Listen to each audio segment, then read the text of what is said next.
est l'équipe de Crac Crac le podcast, l'émission qui parle de toutes les sexualités. Je suis Monsieur Poulpe, il y a aussi René Grosard. Bonjour. Mais aussi Maxime Donzel. Coucou. Et aujourd'hui, on vient vous donner des conseils sexos en guise d'un reconfinement ou même pour les fêtes de fin d'année. Mais s'il y a des petits-enfants qui nous écoutent actuellement, on va le faire en chuchotant. Des conseils sexos en ASMR. René ? Oui, alors mon premier conseil, est-ce que vous savez combien il y a de femmes qui déclarent se masturber une fois par semaine? Mais personnellement, je ne sais pas. Et moi je le sais, c'est 14% des femmes contre 50% des hommes. Donc les meufs, on se lâche, on y va. Mais si on n'a pas envie, on le fait pas, c'est juste que... Évidemment. Si on a envie, on le fait. Moi j'ai une idée que je voulais soumettre, mais peut-être plus au gouvernement. Ah oui. Alors, ça va vous paraître bizarre, le prenez pas mal, mais j'ai une explication. C'est un coup de gueule. Ah, presque. Je voulais proposer qu'on interdise l'hétérosexualité.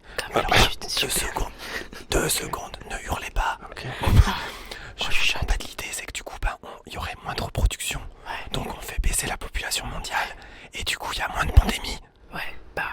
C'est hyper malin. Ouais. La cause LGBT peut sauver le monde. Mais oui. Moi, je vais vous donner un conseil propreté.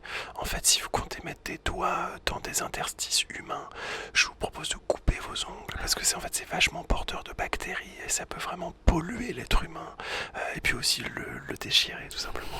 Donc voilà, coupez-vous les ongles. Est-ce que vous savez ce que c'est qu'un masseur prostatique? Un quoi?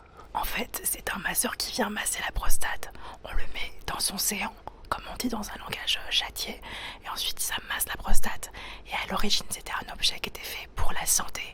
Et sauf que les hommes qui l'ont utilisé se sont rendus compte que c'était kiffant et qu'ils avaient des orgasmes par là. Et donc maintenant, c'est devenu un sextoy. Merci René. Mais tu sais que j'en mets un quand on fait des réunions Zoom. Ouais, je sais, Maxime. Moi, je pensais aussi que avec le confinement, ça pousse un peu les gens à être très normés, hein, tout le monde en couple, à la maison. Et du coup, je me suis dit qu'on pourrait faire un jeu, enfin une sorte de système comme des chaises musicales, mais des appartements et des maisons. Joli. Tu vois. Et tous les 7 jours, On tourne. on tourne, on change de maison, partenaire. on change de partenaire. En quoi. fait, c'est une tournante de Une maison. tournante de maison, Ouais. exactement. Pas Mais mal. tous les 7 jours, comme ça, on respecte la quarantaine de 7 jours. Là. C'est se loger dans l'autre. C'est une appli, Exactement. d'accord. Par contre, Maxime, tu hurles. Ah, pardon. C'est de la SMR. Je suis désolé. Un conseil sexo qui paye pas de mine. Faites des compliments pendant le sexe. Même si vous le pensez pas, mentez. Par exemple, en plein débat, vous pouvez faire en susurrant dans l'oreille « Tu es solvable ». Ce genre de compliments qui mettent la toujours personne plaisir. en confiance. Oui. Ouais. Voilà, c'était les conseils sexo de Crac Crac le podcast, disponible sur toutes les plateformes. N'hésitez pas à passer un bon moment avec Crac Crac. Bisous.